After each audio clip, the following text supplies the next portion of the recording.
Parashat Re'eh. Donc, dans le pasouk, Aser te Aser, prélève, tu prélèveras, il y a beaucoup de commentaires. Un des commentaires, c'est Aser bishvil shetit asher. Prélève afin que tu t'enrichisses. Le doublement du mot dim afin que tu dîmes, ça vient nous dire que prélève afin que tu t'enrichisses.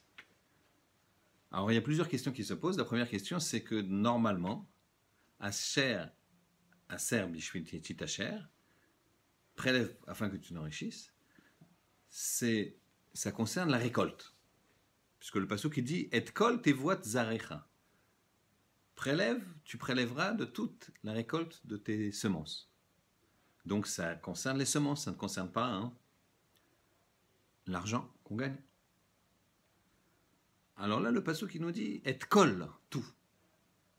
Toute la récolte de tes semences. Pourquoi toute la récolte de tes semences? La récolte de tes semences, c'est suffisant. Le mot tout vient nous inclure tout ce que je vais gagner. Tout l'argent que je vais gagner. Très bien. Maintenant, comment les chachamim peuvent être aussi sûrs de dire prélève, tu prélèveras.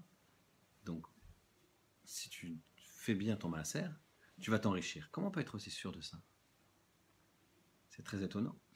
Et plus que ça, on est tellement sûr que la Gemara dans Ta'anit, Daftet Amoud Aleph, elle raconte que Rabbi Yochanan, il a rencontré un enfant, ils ont discuté de ce passouk, et à un moment, il lui demande comment tu sais que prélever va enrichir la personne, Aser bishvil shetit asher, que le doublement du mot prélève fait que ça nous induit que celui qui donne bien son maaser, il va s'enrichir.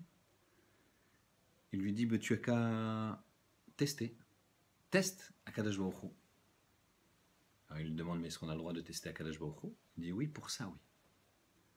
Et il ramène des psukim là-bas, et il nous dit, tu peux tester Akadosh Baruch Hu sur ça, et si tu donnes bien ton maaser, il va te donner une bracha adbeli dai, sans arrêt. Adbeli, sans dai, sans arrêt. Et May adbeli dai, nous demande la Gemara, c'est quoi adbeli dai? Elle répond, la Gemara, jusqu'à ce que tes lèvres, elles s'usent de dire dai. Dai, dai, dai. Or, quand je dis dai, j'utilise même pas mes lèvres. J'utilise la langue et les dents. Dai. Donc, avant d'user ses lèvres en disant dai, il y a beaucoup de billets, de pièces d'or et de richesses qui vont venir. Mais d'où ça vient? Alors, en fait, le Gaon de Vilna, il nous dit quelque chose d'extraordinaire. Il nous dit il y a beaucoup d'endroits où c'est marqué en double pour les renvoyer la mer. Renvoie, tu renvoieras. Pour donner de tzedaka, Natan titen, donner, tu donneras. Pour une perte, Achev teshiv, Achev teshivem, rendre, tu rendras la perte. Pourquoi ce doublon? C'est que, afin que pour te dire que tu dois le faire autant que tu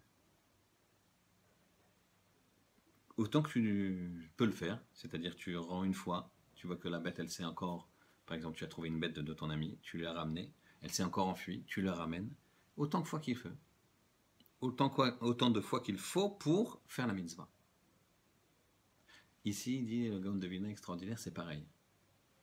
Aser bishvil shetit asher, pourquoi on a dit aser te aser? C'est prélève la dîme autant de fois que tu as besoin.